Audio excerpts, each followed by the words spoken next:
Hello everyone. Now in this session we are going to discuss about the another important aspect of microbes, and these microbes would be used in terms of production of biogas. Okay, so it's a biogas plant. बहुत important है ये diagram. State board में 2 marks के लिए diagram काफी बार पूछा जा चुका है बोर्ड के पेपर में. And then first we'll find out the meaning of biogas. Bio means biological या biological कोई organism use करके, living organism use करके हम लोग उससे will be producing a gas out of it, and this is called as biogas. And biogas is eco-friendly. We'll discuss its advantages also. Advantages are also very important when it comes to the board preparation. See, biogas means it's a mixture of number of gases, and these mixture of gases would be produced. They are the byproduct of some reactions. Major part of biogas would be a methane. Almost 50 to 80%, or I would say 70 to 80% जो gas release होता है, that would be a methane.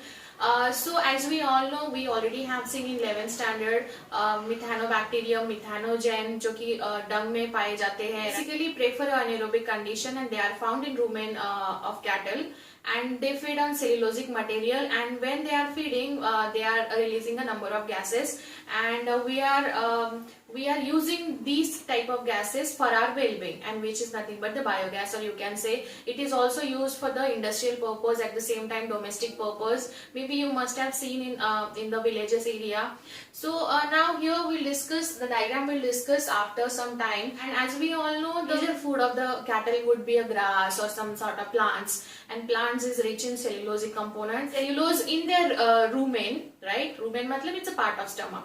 So ये जो anaerobic microorganisms है, ये उनके intestine में जो सेल्यूलोज है, उनके स्टमक में जो सेल्यूलोज है उस पे फीड करते हैं, and because of this they will be responsible for releasing number of gases जिसका हम यूज करते हैं फॉर आवर वेलबींग. बट ये हम उसका यूज कैसे करते हैं? वो जब for production of biogas we have to have a dung of cattle, cow dung या फिर कैटल का डंग हमारे पास होना चाहिए, and dung has a number of microorganism. Microbial activity उसमें रहती है, बिकॉज उनके स्टमक में था तो वो डंग में बट ऑब्वियस रहेगा, एंड वहां से हम वो डंग का यूज करके बायोगैस प्रोड्यूस करेंगे. ठीक है. So now will see the 3 or 4 important points, and then we'll discuss the 3 major processes in this. Okay, so as you can see here, this is the biogas plant. Here is this is a ground level, और ये 10 to 12 feet underground रहता है. This is a inlet pipe or inlet tank, you can see. यहाँ से we'll be adding this dung plus water. Dung plus water is called as slurry. So यहाँ से हम उसको add करेंगे. Dung plus water, basically it makes a slurry, थोड़ा सा fluid, semi fluid उसको हम बनाएंगे. This is how the slurry would enter in this you can see this is a digester जो कि soil के अंदर है 10 to 12 feet. So this is the digester. This is 10 to 12 feet under the soil. ठीक है, under the ground. Okay. Now when it is reaching here, that time what happened? The dung and water means dung में already microbial activity है, मतलब already जैसे bacteria है मिथानोबैक्टीरियम जो कि methanogens में कंसिडर किया जाता है, वो ऑलरेडी है, and under the ground they will get their anaerobic situation which is their favourable condition. So what would happen here? They will start producing a number of gases. They will feed on that cellulosic material, and the end result of this would be a production of biogas. So यहाँ से वो production करेगा. Now look at the arrow very carefully. Now here is the arrow. This is the arrow which is for the slurry and water का outlet passage, right? Slurry and water एक बार use करके वो फिर बाहर निकाला जाएगा. ऐसा नहीं है आपने आज उसमें स्लरी फीड कर दिया और फिर बाद में आपने 1 month या 2 month उसमें स्लरी फीड नहीं किया, ऐसा नहीं चलता है. Because after all they will require a food, right? And for that food need we have to हमको बार बार वो स्लरी ऐड करना पड़ेगा. And once they are utilizes all the food component in it, मतलब I mean to say cellulosic material, then वो जो बचा हुआ पार्ट है जो हम उसको थोड़ा सा एक्सक्रीटा बोलेंगे, उसको सब कुछ यूज हो चुका है उसका, and this will be like getting out from this outlet pipe जो कि digested sludge है. और this digested sludge जो कि आउटलेट टैंक में जा चुका है, that can be used as a biofertilizer. उसको हम biofertilizer यूज कर सकते हैं. So now what happened? This is a inlet pipe जिसमें स्लरी वाटर आएगा, दिस इज आउटलेट पाइप जिसमें ये यूज किया हुआ मटेरियल बाहर जाएगा, सो दैट यहाँ से ऐड करेंगे, यहाँ से बाहर निकालेंगे, ठीक है। Now the gas would be producing in such a way that, so यहाँ से see that this is the arrow which is for the gas and here it's a dome like structure, here is a knob, when you want this gas to be used हम उसको switch on करेंगे, otherwise switch off करेंगे, जैसे घर में gas cylinder का होता है वैसे। and then this is a gas to the kitchen, मतलब हम लोग उसका यूज कर सकते हैं अगर कभी देखने का चांस मिला, if you get to see the biogas plant and at the same time अगर बायोगैस का गैस का फ्लेम देखने का चांस मिला, वो बर्नर का फ्लेम, तो देखना वो अलग होता है, हमारे घर में जो एलपीजी होता है उससे अलग उसका फ्लेम होता है, आप उसको ऑब्जर्व कर सकते हो अगर आपको चांस मिला तो। So now this is how it is, ये डायग्राम बहुत इजी है, बहुत ही आराम से आप इससे 2 मार्क्स ले सकते हो। एंड अभी हम उसका बेसिक चीजें भी एक बार पढ़ लेते हैं जो बुक में दिया हुआ है। Like for example it has a main gas which is a methane, methane उसमें मेन कंपोनेंट है।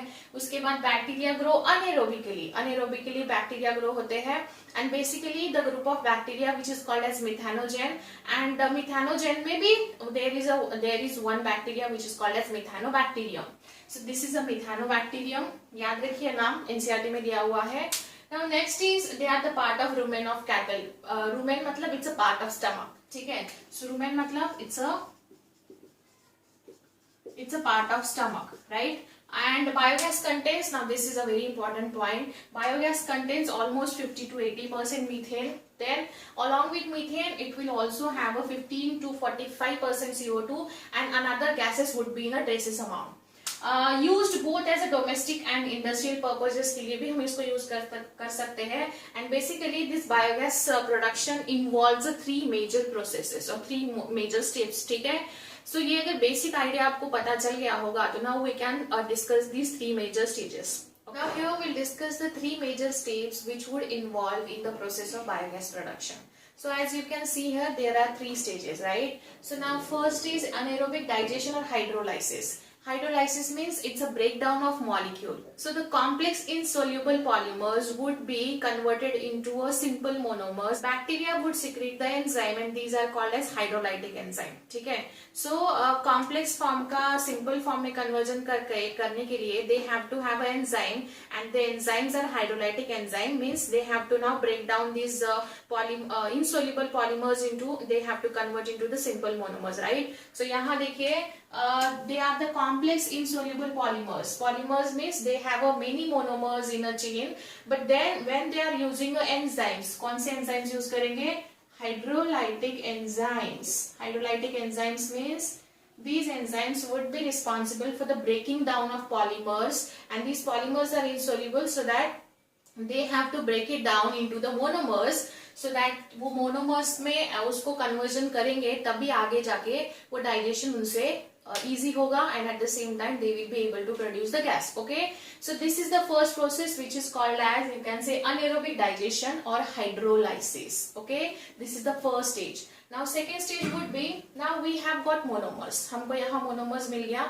Now what next? monomers का आगे क्या होगा? monomers का आगे generation of acid होगा। So second would be acetogenesis or acidogenesis, right? So now here these monomers would be converted into the some sort of acid, or which is the organic acids, ठीक है। Now these acids would take further in the process of methanogenesis, and these methanogenesis now by using methanococcus and methanobacterium, you can say methanococcus, methanobacillus or methanobacterium, by the action of these anaerobic microorganisms, organic acid tend to convert into the methane. CO2 would be at up to 20% and remaining would be the other gases. So remember these 3 stages, 1, 2, 3, and their convergence respect to these kind of enzymes and these stages. Okay, so first was यहाँ आपको याद रखना, complex polymer का उसने monomer में conversion किया by using number of enzyme, फिर उसके बाद monomers का organic acid में conversion किया, organic acid का methane, CO2 and other traces में conversion किया। So ये जो हो रहा है ये सब कुछ यहाँ चलेगा digester में, and these methane, ये जो methane gas है वो हमको फिर यहाँ से यहाँ से रिलीज किया जाएगा एंड यहाँ हम उसको यूज कर सकते हैं, ठीक है। सो दिस इज द डायग्राम, आपको याद रखना है। ये यहाँ से this is the ground level, ये ग्राउंड लेवल के नीचे है 10 to 12 फीट जो बुक में दिया है मेजरमेंट वही लिखा है मैंने। This should be a dome shape so that यहाँ से ये नॉब है directly gas to the kitchen, okay.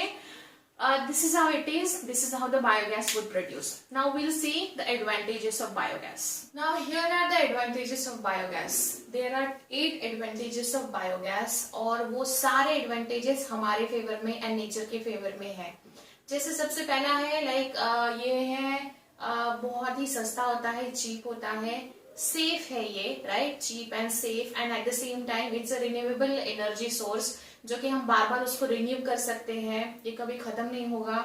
And this is use for the domestic, जैसे घर डोमेस्टिक पर्पज मतलब हाउस होल्ड पर्पजेज में हम उसका lighting, cooking, you can say street lighting, small scale industries में यूज कर सकते हैं। It does not cause pollution and that is a very good source of energy I would say.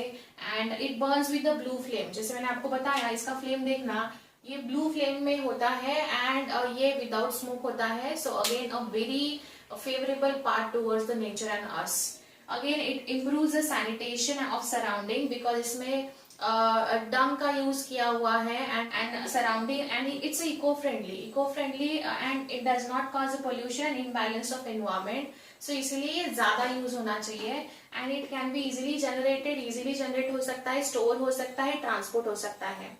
Now eco friendly मतलब क्या, हम लोग ऐसे ही layman language में भी इको फ्रेंडली यूज करते हैं। जैसे अभी गणेश जी की स्थापना हुई है, गणेश जी की मूर्तियां जो होती है वो भी इको फ्रेंडली होती है।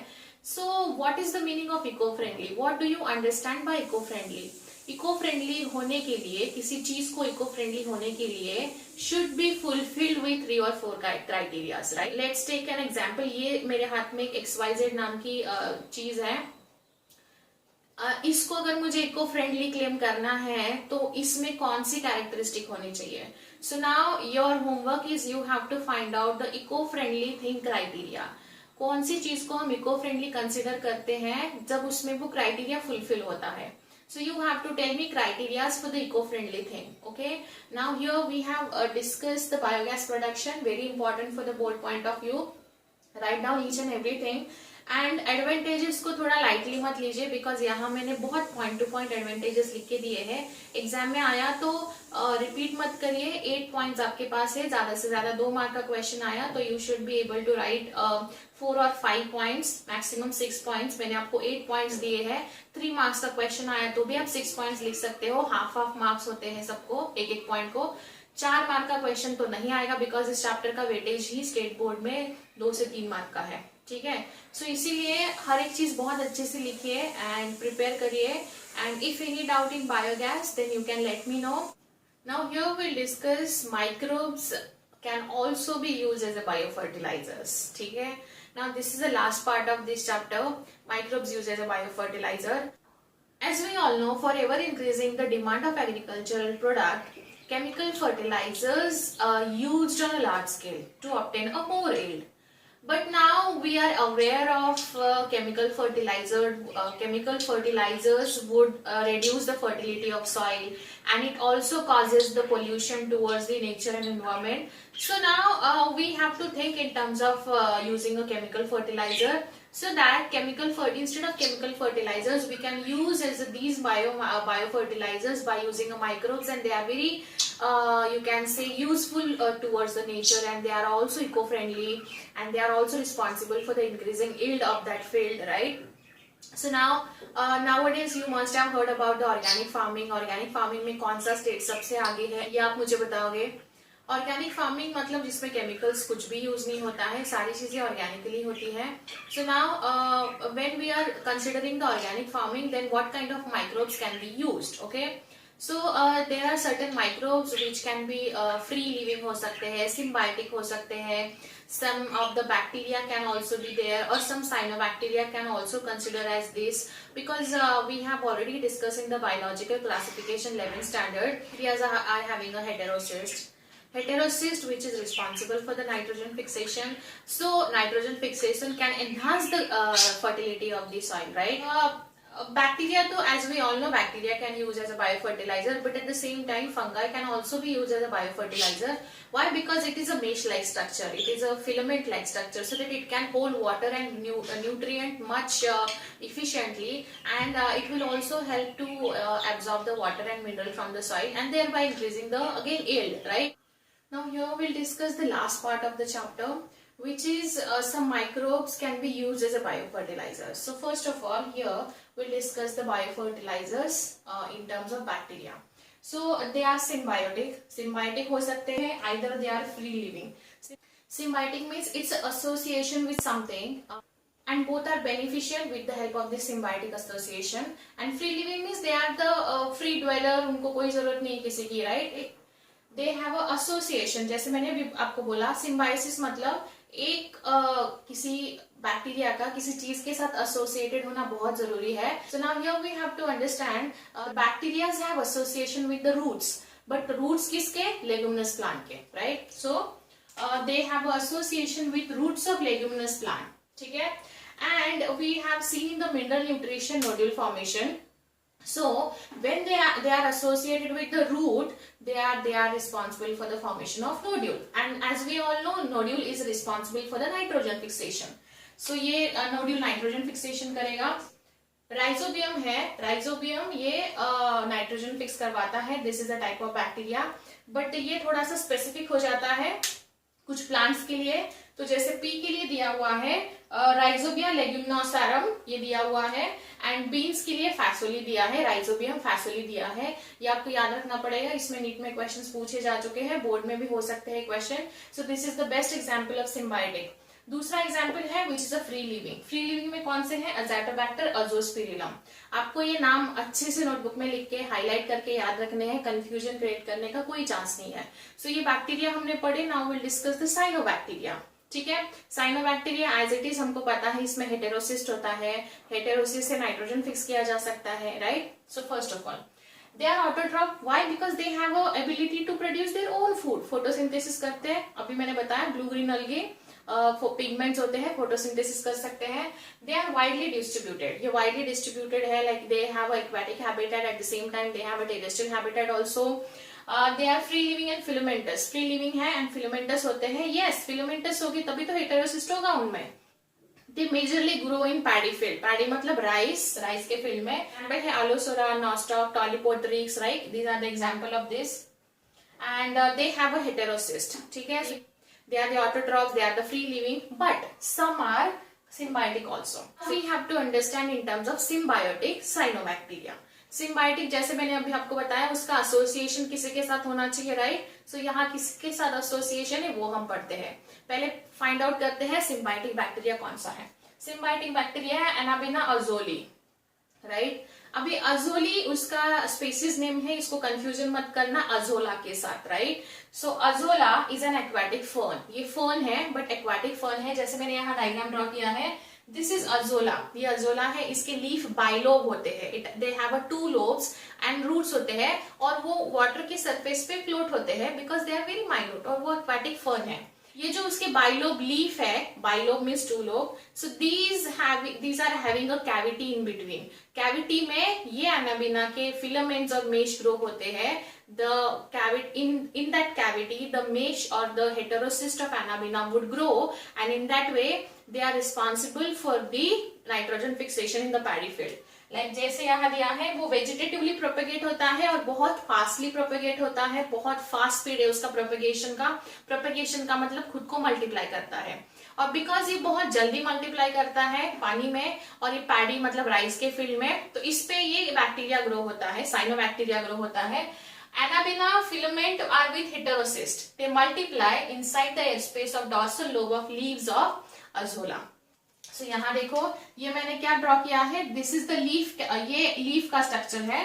दिस इज द लीफ का स्ट्रक्चर. मतलब ये यहाँ से अगर इसको हम यहाँ मैग्नीफाई करेंगे. So this is the leaf का structure and it has a cavity and in that cavity the anabaena filament in terms of heterocyst would grow. ठीक है, एंड वो ग्रो होगा तो ये TS of azolla leaf is showing filament of anabaena. So this is the anabaena filament, this is the cavity और ये leaf है जो कि ऐसा दिखेगा which is a bilobe leaf. बहुत इजी है, याद ये रखना है. ये सिम्बायोटिक एसोसिएशन करता है, किसके साथ एसोसिएशन करेगा? Azolla which is aquatic fern. और वो क्यों एसोसिएशन करेगा? बिकॉज वो नाइट्रोजन फिक्सेशन करेगा. वो कहाँ करेगा? राइस के फील्ड में करेगा. ठीक है, सो अल्टीमेटली राइस का यील्ड जो है वो एनहांस होगा. ठीक है, सो ये हमने पढ़ा बैक्टीरिया, साइनोबैक्टीरिया के टर्म में. Now will discuss in terms of fungi. Now here we'll discuss fungi as a biofertilizer and which is called as mycorrhiza. As we all know, study of fungi is called as mycology. So study of fungi is called as mycology. So आपको ऐसे याद रखना है mycology, mycorrhiza मतलब root. ठीक है, so fungi मतलब सी कैसे याद रख सकते हो आप? myco कैसे याद रख सकते हो? देखो ये वर्ड को ब्रेक करके याद रखिए, रटने की जरूरत नहीं है यहाँ. Myco means fungi, study of fungi is called as mycology. ठीक है, एंड राइजा मतलब रूट, तो fungi plus root is equal to mycorrhizing. मतलब फंगल मेंबर रूट के साथ एसोसिएशन करते हैं just to enhance the productivity of that yield. Okay, so now यहाँ है mycorrhiza is a fungus. It forms a association with the higher plant root, right, and this is called as mycorrhiza. इसमें दो type है, एक्टोमाइकोराइजा and एंडोमाइकोराइजा. Ecto मतलब बाहर, like suppose अगर ये root है तो ये रूट के बाहर लेयर फॉर्म करेगा, और एंडो मतलब क्या? ये रूट के अंदर फॉर्म करेगा. ठीक है, सो दोनों डायग्राम यहाँ ड्रॉ करी है. Will discuss one by one. First will discuss about the ectomycorrhiza. Mycorrhiza ही है fungi which has association with the root, but then this association at the outside of the root. Okay, here it is well developed mycelium which forms a mantle. Mantle मतलब बाहर covering form करता है. जैसे मैंने बोला था ये root है, इसके बाहर कवरिंग फॉर्म करेगा. Which forms a mantle on the outside of the root. ठीक है, आउटसाइड मैंटल फॉर्म करेगा. And this increases the surface area of roots. Roots का सरफेस एरिया बढ़ा रहा है so that root can uptake the more water molecule and nutrient at the same time. So this is the diagram. ये अगर ये root है, black one is root और ये रेड वाला जो है this is called as mantle. या बोल सकते हो mantle which is nothing but mycorrhiza. बाहर, बॉडी के बाहर मतलब एक्टो. नाउ अगर आप एंडो की बात करें तो एंडो मतलब क्या है? ये इसके हाइफा है, ये पेनिट्रेट होंगे कॉर्टिकल सेल्स में. सो नाउ एंडो मतलब to inside, between, within the cortical cells. Cortical cells मतलब कॉर्टेक्स. कॉर्टेक्स मतलब हमने पढ़ा हुआ है एनाटॉमी में, कॉर्टिकल पार्ट जो एपिडर्मिस के बाद होता है एंड हाइपोडर्मिस के, हाइपोडर्मिस एंड एपिडर्मिस के बीच वाला कॉर्टिकल एरिया होता है. And fungal hypha penetrate the cells and form of vesicles. ये फंगाई, जैसे देखो ये फंगाई, ये हाइफा है, हमको पता है single filament is called as hypha and group of hyphae called as mycelium. So ये हाइफा यहाँ पेनिट्रेट हो रहा है और ये पेनिट्रेट होके आगे वेसिकल्स मतलब एक राउंडेड सर्कुलर स्ट्रक्चर फॉर्म कर रहा है. This structure is called as, branch structure is called as arbuscules. इसलिए इसको VAM नाम दिया है, वैम, वेसिकुलर आर्बस्कल्स माइकोराइजे. याद रखिए ये इंपॉर्टेंट है, वैम का लॉन्ग फॉर्म याद रखिए. And the VAM has got a very special characteristic, like ये VAM उस प्लांट को लेस इरिगेटेड एरिया में भी अच्छे से लग्जरियंटली ग्रो करता है. तो ये बहुत ही अच्छा बेनिफिट है हमारे लिए. हम लोग लेस इरिगेटेड मतलब जहां पानी कम है वहां भी हम कल्टीवेशन कर सकते हैं by using this technique. So plants with VAM grow luxuriantly in less irrigated soil. So ये VAM लेस प्रोडक्टिव एरिया को मोर प्रोडक्टिव एरिया में कन्वर्ट करने का पोटेंशियल रखता है.